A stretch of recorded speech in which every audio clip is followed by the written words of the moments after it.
Bienvenue dans Braincast, le podcast branché du comité scientifique junior du LabEx Cerveau et Cognition de l'Université Grenoble-Alpes. Un face-à-face avec un chercheur ou une chercheuse qui fait l'actualité. Dans cet épisode, Anna Trévisan, doctorante au GIN, interroge Audrey Kist, chercheuse en sciences cognitives à l'Université Grenoble-Alpes, à propos de son dernier article scientifique. Bonjour à toutes et à tous. Aujourd'hui, nous accueillons Audrey Kist, postdoctorante à l'Université de Californie à San Francisco. Audrey, tu fais de la recherche clinique. Est-ce que tu veux nous raconter sur quoi c'est la voie? Bien sûr. Ma recherche porte sur le trouble obsessionnel compulsif qu'on connaît tous sous le nom de TOC, et c'est un trouble psychiatrique. Ça se caractérise par ces deux composantes. Il y a une partie obsession, avec des pensées, des images récurrentes, qui sont vécues comme très intrusives et indésirables, et puis la partie compulsion, c'est-à-dire des comportements ou des actes mentaux répétitifs qui visent à réduire l'anxiété ou à prévenir les événements redoutés, qui sont eux aussi très envahissants. Même si ça peut soulager temporairement, ça entretient le cycle des obsessions et ça prend énormément de temps sur la vie quotidienne. Ça affecte les relations sociales et aussi le bien-être. Ok, effectivement, on voit bien que ça peut avoir un fort impact sur la qualité de vie. Existe-t-il des traitements pour soulager ces troubles? Oui, tout à fait. En principe, en première approche, on va utiliser soit la psychothérapie, soit une approche médicamenteuse. D'ailleurs, on peut combiner les deux et obtenir de bons résultats. Cependant, il y a quand même des cas où ça ne suffit pas. Lorsque le trouble est très sévère et très résistant, on a d'autres options thérapeutiques. Et celle sur laquelle je travaille s'appelle la stimulation cérébrale profonde, dit aussi SCP. Et qu'est-ce que c'est la stimulation cérébrale profonde? Eh bien, il s'agit en fait d'une approche invasive qui a été mise au point à la base pour traiter la maladie de Parkinson. En gros, avec une opération de neurochirurgie, on va implanter des électrodes dans les zones profondes du cerveau que l'on relie à un stimulateur sous la peau, au niveau du thorax ou de l'abdomen. Et cela va permettre de délivrer un petit courant électrique contrôlé qui aide à réguler l'activité cérébrale dans le circuit qui est affecté par un trouble. Mais c'est quoi que tu appelles une zone profonde du cerveau? Dans le cas du TOC, concrètement, quelles sont les zones ciblées? Très bonne question, c'est justement le sujet de ma recherche. Alors, dans les TOC, ce sont des circuits cérébraux entiers qui sont affectés et de fait, on a le choix. Pour donner un exemple, j'ai eu la chance de travailler sur cette thérapie en France, mais aussi aux États-Unis. Et on n'utilise pas les mêmes cibles dans les deux pays. Dans les essais cliniques français, on vise le noyau sous-thalamique, mais aux États-Unis, c'est autorisé cette thérapie dans une autre zone qui s'appelle la capsule interne. Et depuis 25 ans qu'on s'intéresse au sujet, il y a d'autres cibles qu'on a testées aussi. Ah oui, c'est étonnant que ça change selon les pays. Il n'y a quand même pas une cible qui fonctionne mieux que les autres? Et non, justement, le problème, c'est que quand on regarde les chiffres, on a une thérapie qui a plutôt une bonne efficacité en général, de l'ordre de 60 à 70%, quelle que soit la cible. Mais du coup, ça veut dire qu'il n'y en a pas une qui est préférable et qui va marcher sur tout le monde. Et moi, c'est sur ça que je travaille. L'objectif, c'est de mettre au point un protocole qui permet de choisir pour chaque personne différente la meilleure cible. Et on vient de publier le premier case report de notre étude dans la revue Translational Psychiatry. Du coup, je suis très curieuse d'en savoir un peu plus. Alors, dans cet essai clinique à UCSF, on a emprunté une technique qui vient d'un autre champ de la neurologie qui s'appelle la stéréoencéphalographie, dit aussi SEEG. Ça s'utilise normalement dans le cadre du traitement de l'épilepsie et ça permet normalement d'enregistrer l'activité électrique de l'ensemble du cerveau. Alors nous, on a utilisé le même principe, c'est-à-dire qu'on a choisi 6 régions dans chaque hémisphère qui sont connues, soit parce qu'elles font déjà partie des options pour la thérapie de SCP, soit parce qu'il y a des recherches qui montrent qu'elles pourraient elles aussi fonctionner comme cible pour le TOC.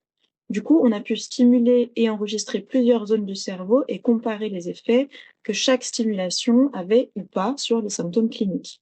Et combien de temps ça prend pour vous et pour les patients? Il y a des chirurgies d'implantation et d'explantation, des scanners, etc. Et pour le patient, ça fait 12 jours d'hospitalisation dans l'unité de monitoring d'épilepsie. Et comment vous faites pour voir les effets de la stimulation? C'est un clinicien qui évalue les symptômes du TOC en s'appuyant sur des questionnaires standardisés comme l'échelle qu'on appelle Y-Box, par exemple. Le problème, c'est que pour ces questionnaires type Y-Box, Les questions, en général, elles portent sur les symptômes de toute la semaine précédente. Par exemple, depuis la semaine dernière et jusqu'à maintenant, combien de temps vos pensées obsessionnelles occupent-elles dans une journée? Donc on voit bien que dans notre contexte de 10 jours d'enregistrement en continu, on ne peut pas poser cette question-là, parce que l'objectif, c'est de mesurer en temps réel l'intensité des symptômes, en réponse immédiate à une exposition ou au contraire à la stimulation. Donc on ne peut pas demander toutes les 5 minutes, depuis la semaine dernière, comment vous vous sentez. On a donc développé un questionnaire simplifié sur une tablette tactile et on demande aux patients d'indiquer avec une échelle visuelle l'intensité de ses compulsions, de ses obsessions, etc., etc. Le patient se familiarise avec ces échelles pendant plusieurs semaines, voire plusieurs mois avant le séjour hospitalier, et ça nous permet de vérifier que ces échelles sont bien corrélées au vrai score Y-Box mesuré par les questionnaires standards. Et ensuite, une fois qu'on est dans l'hospitalisation, on peut demander au patient d'indiquer ses symptômes en utilisant la tablette. On peut le faire même toutes les 5 minutes s'il le faut. Pour nos 3 premiers patients, je peux te dire qu'on a posé cette question environ 300 fois au cours de chacune des hospitalisations. Wow. Alors le matin, on demande au patient comment il ou elle se sent, et puis on va commencer par exemple à stimuler la cible numéro 1 pendant 20 minutes. Et on regarde si au fil du temps les symptômes changent. Parfois ça augmente, ce qu'on veut éviter bien entendu, parfois ça stagne, ce qui n'est pas très intéressant, mais le jackpot, ce qu'on cherche nous, c'est évidemment quand on trouve une cible qui va faire baisser les symptômes. Et vous avez réussi à trouver de tels ans? Oui. Pour notre premier patient, celui qui est présenté dans le case report, on a repéré en particulier 2 cibles très efficaces. Ce qui est intéressant, c'est que ces cibles sont asymétriques. Pour le troisième patient, ça a été pareil. En revanche, pour notre deuxième patient, les cibles les plus efficaces, elles étaient plutôt à gauche.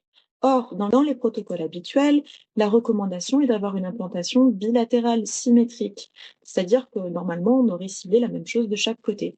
Avec cette méthode, on se retrouve bien avec des cibles un peu inhabituelles, on va dire. Effectivement, on a bien une personnalisation pour nos 3 premiers patients car on va avoir 3 implantations asymétriques et ça, c'est nouveau. Pour ces 3 patients, on a eu une très bonne efficacité. On peut se demander si les symptômes se réduisent plus rapidement que pour une stimulation avec les cibles classiques.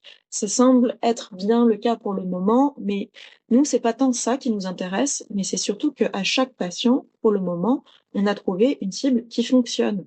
Et en fait, c'est ça qu'on recherche grâce à la personnalisation de la cible, avoir une thérapie qui peut marcher pour chacun et chacune. Ici, vous avez fait une première preuve de concept qui suggère que pour les TOC, une approche individualisée, c'est possible. Tout à fait. On peut d'ailleurs parler de psychiatrie de précision, c'est-à-dire identifier le bon traitement pour la bonne personne au bon moment. On prend en compte le fait que chaque personne est différente, notamment quand on est face à un trouble résistant. Cela veut dire que le patient a des caractéristiques particulières qui font que les approches classiques ne fonctionnent pas. Donc, de fait, pour ces patients-là, on a déjà essayé différentes approches par essai-erreur, différentes lignes de traitement de médicaments, par exemple, donc les standards. Mais on ne peut pas se permettre de continuer comme ça indéfiniment. Donc, on change de stratégie. Pour ces patients-là, on regarde vraiment les caractéristiques de la personne en particulier et on a utilisé l'électrophysiologie pour cartographier et tester son cerveau à elle, avec toutes ses particularités et toutes ses différences. C'est un très bel travail. Merci Audrey. Merci à toutes et à tous de nous avoir suivis. Merci beaucoup de m'avoir écouté. Braincast est un podcast original proposé par le comité scientifique junior du LabEx Cerveau et Cognition de l'Université Grenoble-Alpes qui met en lumière les travaux publiés de jeunes chercheuses et chercheurs. Merci de votre écoute et à bientôt pour un nouvel épisode.